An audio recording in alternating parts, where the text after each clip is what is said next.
안녕하세요. 오늘은 자본주의와 공산주의, 그리고 시장 경제의 원리에 대해 이야기해 보려고 합니다. 이 주제는 현대 사회를 이해하는 데 굉장히 중요한 개념들이죠. 자본주의와 공산주의는 경제와 사회를 조직하는 두 가지 큰 틀이고, 시장 경제는 그중 자본주의에서 핵심적인 역할을 하는 시스템입니다. 이 영상에서 두 체제를 비교하고 시장 경제가 어떻게 작동하는지 쉽게 풀어서 설명드릴게요. 자, 그럼 시작해 볼까요? 먼저 자본주의가 뭔지부터 알아봅시다. 자본주의는 개인이나 기업이 생산 수단을 소유하고 시장에서 자유롭게 경쟁하며 이윤을 추구하는 경제 체제예요. 여기서 생산 수단이란 공장, 기계, 땅 같은 것들을 말합니다. 자본주의에서는 개인의 자유와 선택이 굉장히 중요하게 여겨져요. 예를 들어, 제가 빵을 만들고 싶다면 제 돈으로 오븐을 사고 밀가루를 사서 빵을 만들어 팔 수 있는 거죠. 그리고 그 빵이 잘 팔리면 돈을 벌고 안 팔리면 손해를 보는 구조예요. 이게 바로 자본주의의 기본적인 흐름입니다. 자본주의에서는 시장이 모든 걸 결정한다고 봐도 과언이 아니에요. 사람들이 어떤 물건을 좋아하고 얼마를 지불할 의향이 있는지에 따라 가격이 오르고 내립니다. 이걸 수요와 공급의 법칙이라고 부르죠. 예를 들어, 겨울에 따뜻한 패딩이 인기 있으면 패딩 가격이 올라가고 여름이 되면 수요가 줄어서 가격이 내려가는 시기예요. 이런 시장의 움직임 속에서 기업들은 더 좋은 제품을 싸게 만들려고 노력하고 소비자들은 더 나은 선택을 할 수 있게 됩니다. 반면에 공산주의는 자본주의와 완전히 다른 길을 가요. 공산주의에서는 개인이 아니라 국가나 공동체가 생산 수단을 소유합니다. 모든 사람이 평등하게 잘 살아야 한다는 게 공산주의의 핵심 아이디어예요. 예를 들어, 제가 빵을 만든다면 그 빵은 제 것이 아니라 모두를 위해 만들어지고 국가가 그걸 공평하게 나눠주는 거죠. 이론적으로는 부자가 따로 없고 가난한 사람도 없게 되는 시스템입니다.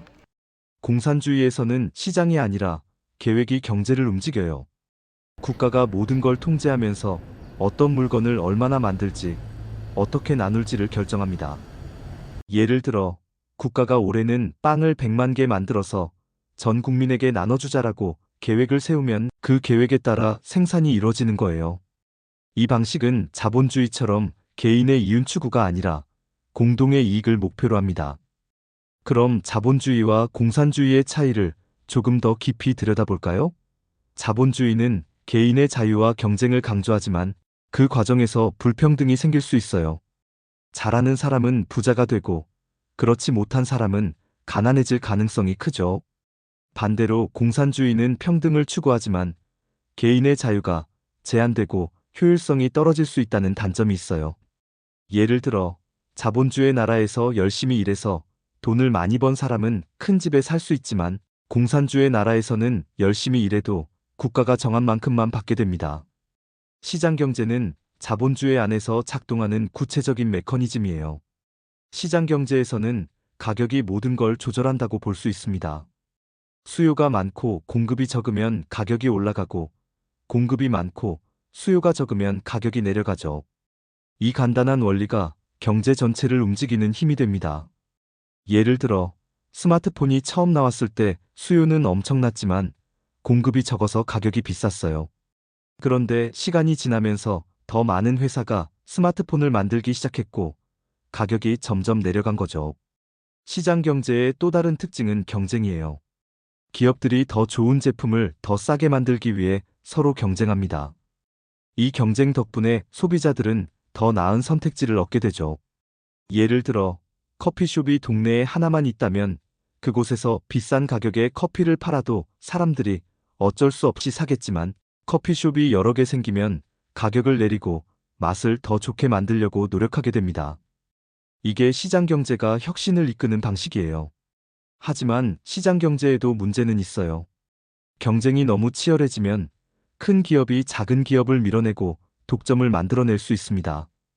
또 시장이 모든 걸 해결해 준다고 믿으면 환경 파괴나 빈부격차 같은 사회적 문제를 외면하게 될 수도 있어요.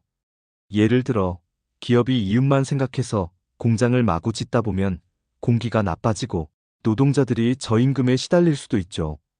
그래서 자본주의 안에서도 정부가 어느 정도 개입해서 균형을 맞추는 경우가 많습니다. 공산주의에서는 이런 시장의 문제 대신 계획의 문제가 생겨요. 국가가 모든 걸 통제하려면 엄청난 정보와 계산이 필요합니다.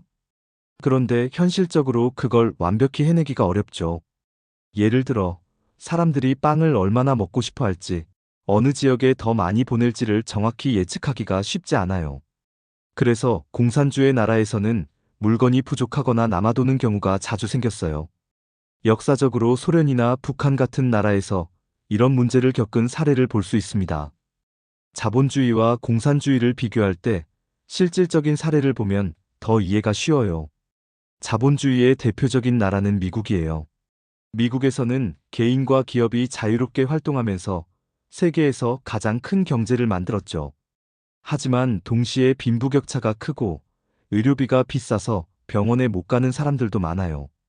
반면 공산주의를 실험한 나라인 소련은 한때 강력한 국가였지만 경제가 비효율적이고 국민들의 생활 수준이 낮아지면서 결국 무너졌습니다. 시장 경제의 원리를 조금 더 파고들면 보이지 않는 손이라는 개념이 나와요. 이건 경제학자 애덤 스미스가 처음 말한 건데요. 개인이 이기적으로 이윤을 추구해도 그게 사회 전체에 이익이 된다는 뜻이에요. 예를 들어, 제가 맛있는 빵을 싸게 팔려고 노력하면 저는 돈을 벌고 소비자는 맛있는 빵을 먹고 밀가루 농가도 돈을 벌게 되죠. 이처럼 시장에서 각자 자기 이익을 챙기다 보면 전체 경제가 돌아간다는 거예요. 그런데 이 보이지 않는 손이 항상 잘 작동하는 건 아니에요. 예를 들어, 환경오염처럼 개인의 이익이 사회 전체에 해를 끼칠 때도 있죠. 공장이 싸게 물건을 만들려고 쓰레기를 강에 버리면 당장은 기업이 이득을 보지만 나중에는 모두가 피해를 입게 됩니다. 그래서 요즘은 자본주의 안에서도 지속 가능성이나 공공의 이익을 고민하는 목소리가 커지고 있어요. 자본주의와 공산주의는 각각 장단점이 뚜렷해요. 자본주의는 자유와 효율성을 주지만 불평등을 낳고 공산주의는 평등을 추구하지만 자유와 효율을 이룰 수 있죠. 현실에서는 이 두 가지를 절충한 혼합 경제를 채택한 나라들이 많아요. 예를 들어 스웨덴 같은 나라는 시장 경제를 기본으로 하면서도 세금을 많이 걷어서 복지를 강화하는 방식으로 불평등을 줄이고 있습니다. 마지막으로 시장 경제가 우리 삶에 어떤 영향을 미치는지 생각해 볼게요. 우리는 매일 시장 경제 속에서 선택을 합니다. 아침에 빵을 살지, 밥을 먹을지, 어떤 브랜드 옷을 입을지 모두 시장에서 결정돼요. 이 선택의 자유가 자본주의와 시장 경제의 힘이라고 할 수 있죠. 하지만 동시에 그 선택이 누군가의 노동이나 환경에 어떤 영향을 미치는지도 고민해 보면 좋을 것 같아요. 오늘은 자본주의와 공산주의, 그리고 시장 경제의 원리에 대해 알아봤습니다. 이 주제는 단순히 경제 이야기가 아니라 우리가 어떤 사회에서 살고 싶은지를 고민하게 만드는 문제예요. 여러분은 어떤 시스템이 더 나은 세상을 만든다고 생각하시나요? 여기까지 함께 해주셔서 감사하고 다음에 또 만나요.